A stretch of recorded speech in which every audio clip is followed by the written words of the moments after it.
Dissolution की general entries को continue करते हैं और आज आपके साथ एक और क्वेश्चन है। सीबीएसई का सैंपल पेपर है 2022। इसके अंदर भी कुछ टेक्निकल एंट्रीज थी, उनको भी डिस्कस करते हैं। कॉन्सेप्ट दोस्तों वही रहेगा, पुराना concept.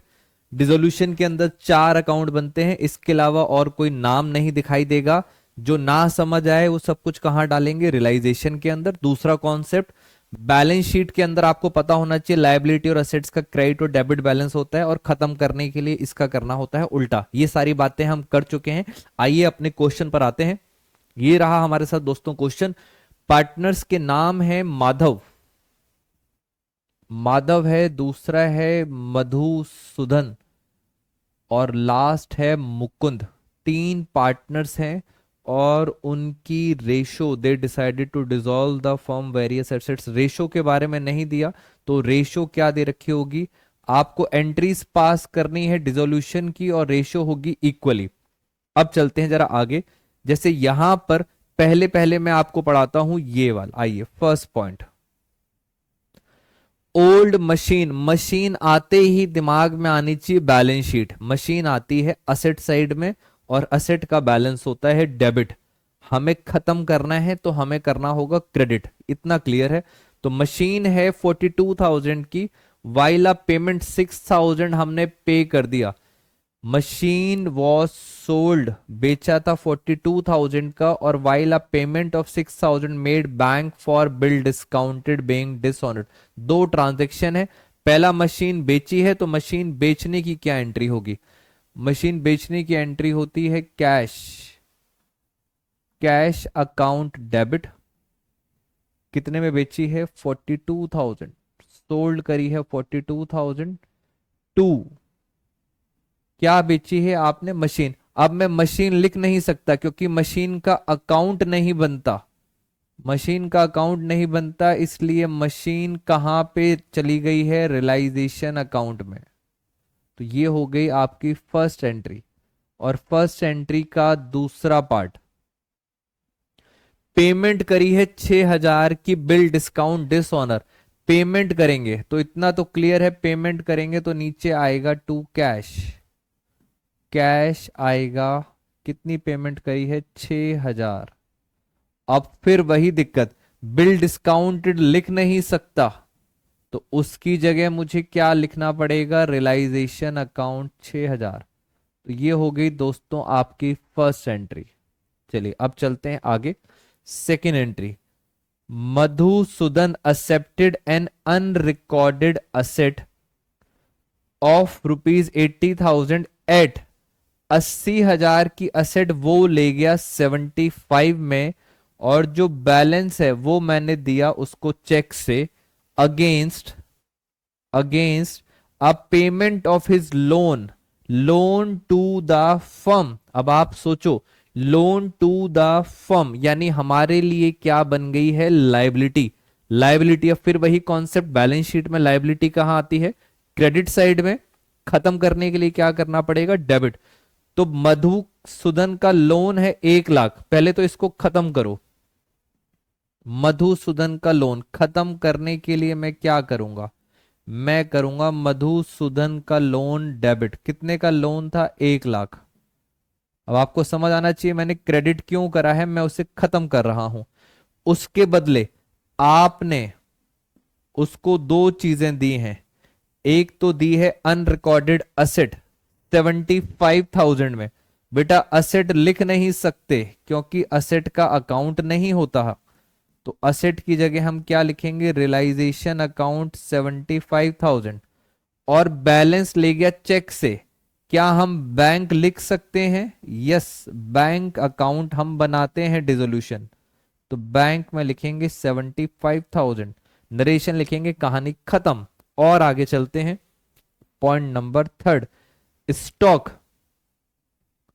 Stock of the book value है 30,000 was taken by Madhav Madhu in their profit sharing ratio. अब आप फिर सोचो, स्टॉक बैलेंस शीट में कहां आता है, बैलेंस शीट में स्टॉक आता है असेट साइड में, असेट्स का बैलेंस होता है डेबिट। अब मुझे खत्म करना है क्योंकि चैप्टर चल रहा है डिसोल्यूशन। खत्म करने के लिए मैं क्या करूंगा, उसको कर दूंगा क्रेडिट। तो स्टॉक को मैं करूंगा क्रेडिट।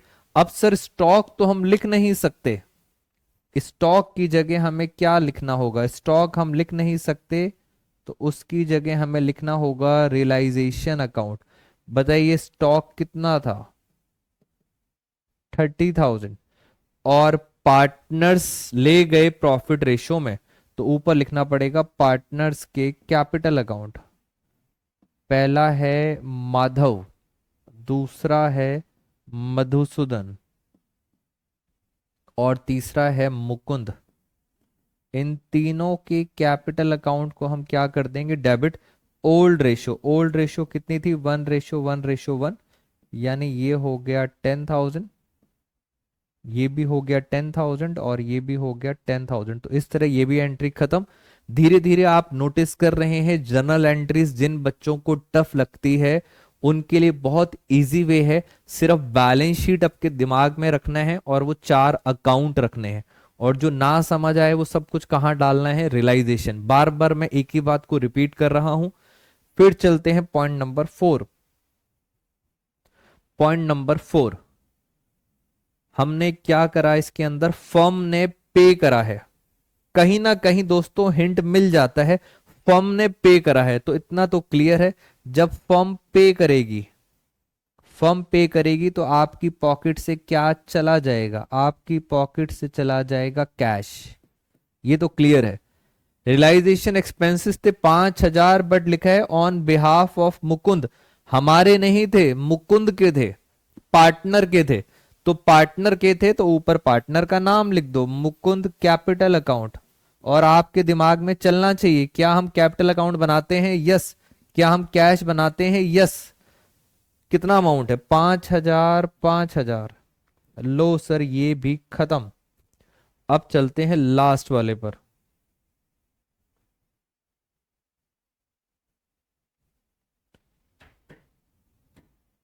लास्ट वाला जो पॉइंट चल रहा था हमारे साथ,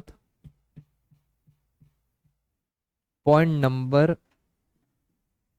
5, there was a vehicle loan. Vehicle loaner, last point पढ़िए ध्यान से, एक बार आराम से देखिए।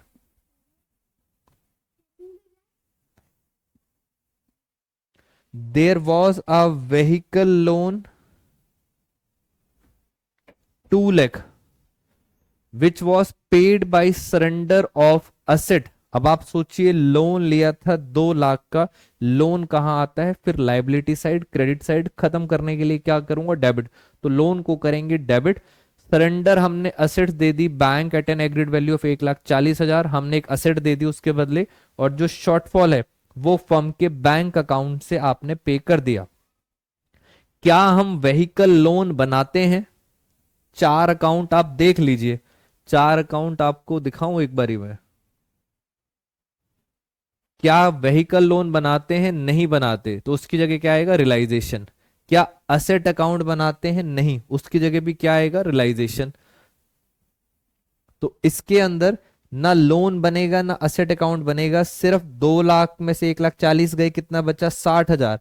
तो जो भी 60,000 है वो हम पे करेंगे। फटाफट एंट्री देखें, एंट्री होगी रियलाइजेशन अकाउंट डेबिट